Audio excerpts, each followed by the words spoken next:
What up, guys? Joe the Magic Gatherer here, and today we're talking about why I do this.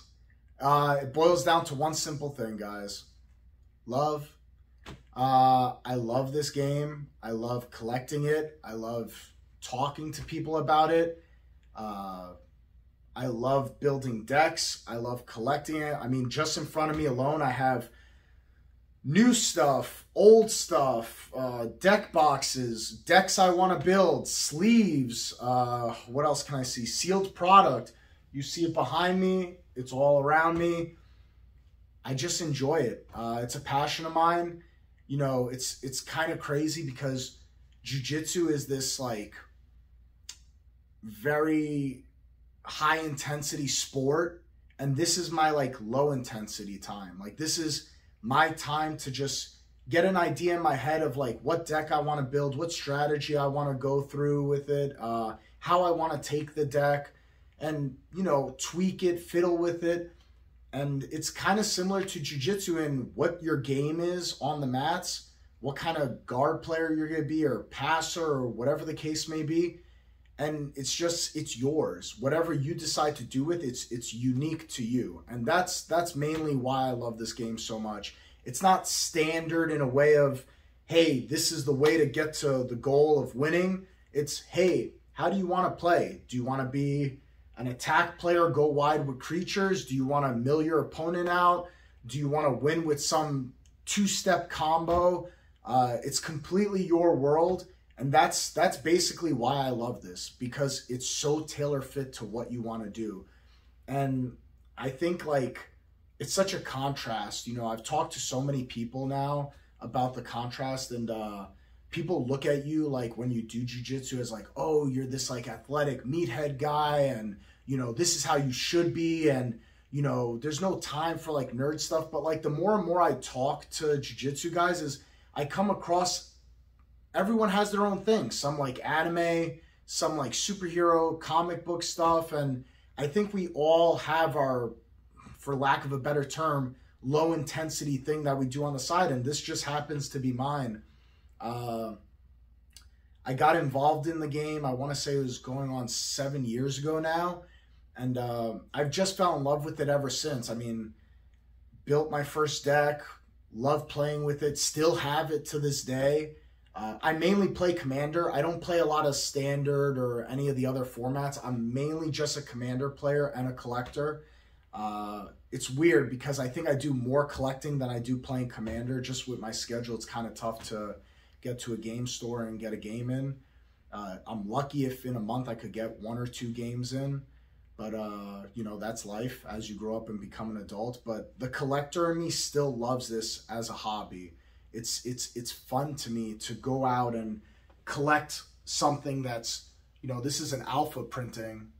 You know, now it's this year we're celebrating 30 years of Magic. It's just fun to me to go out and collect this piece of artwork.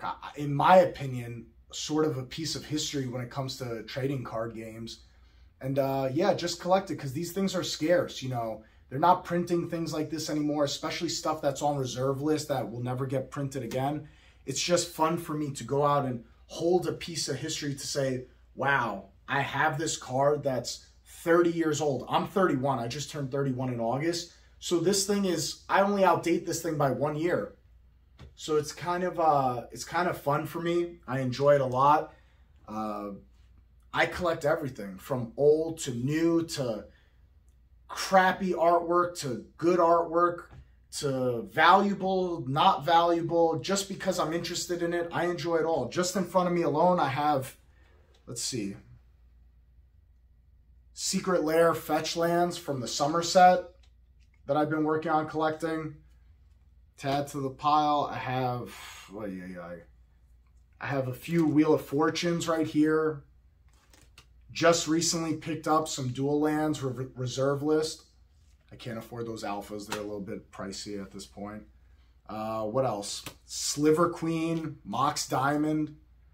I like it all. But then I also have new stuff too. Full art foil Force of Wills. What else is in front of me? Deck boxes and cards galore and play mats and sleeves. For me, it's just fun. I enjoy it.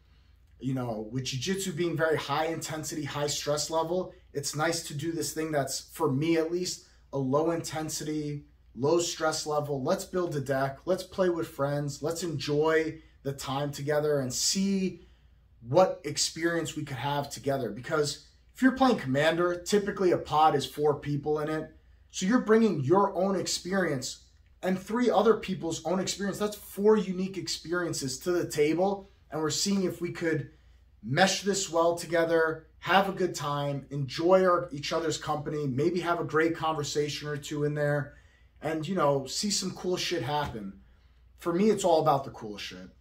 That's what it boils down to as well, is I want to enjoy the cool experience. I want to see the crazy combo. I don't even care if I win the game. I'm not one of those guys who cares that much about. Of course, we all want to win. I have a competitive side, but I enjoy more or less the experience of it. Just enjoying time with friends, seeing if we could give each other tips on, hey, maybe you should take this out. Have you thought about putting this in instead?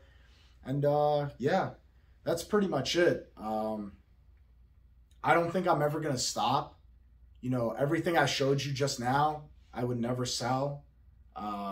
Sealed product, when it comes to sealed product, typically my format is I try to buy enough so that I could sell down the line. So let's say, for example, I buy 10 boxes of the original Double Masters. I'll maybe open like 2 or 3 boxes and then keep 2 or 3 sealed for later on down the road. And then later on down the road, the rest of those boxes, I'll sell them when the markup goes higher. So technically, those boxes I sell end up paying for the 2 or 3 I opened and the 2 or 3 I have sealed up. And that's it, man. I'm not trying to make money off this thing. I mean, it's always nice to make money. It's always a good thing. I enjoy making money. I own a business. But, you know, if tomorrow everything went to 0 that I just showed you guys, and if you're in the Magic the Gathering world, you know the value of the things I just showed you. If it all went to 0 tomorrow, if dual lands tomorrow were worth 5 cents and not worth what I purchased them for, I don't care. It's fun to me. It's neat to just hold something so old and say, wow, there's only a limited amount of this and I have a copy of it and I want to hold on to it for as long as possible.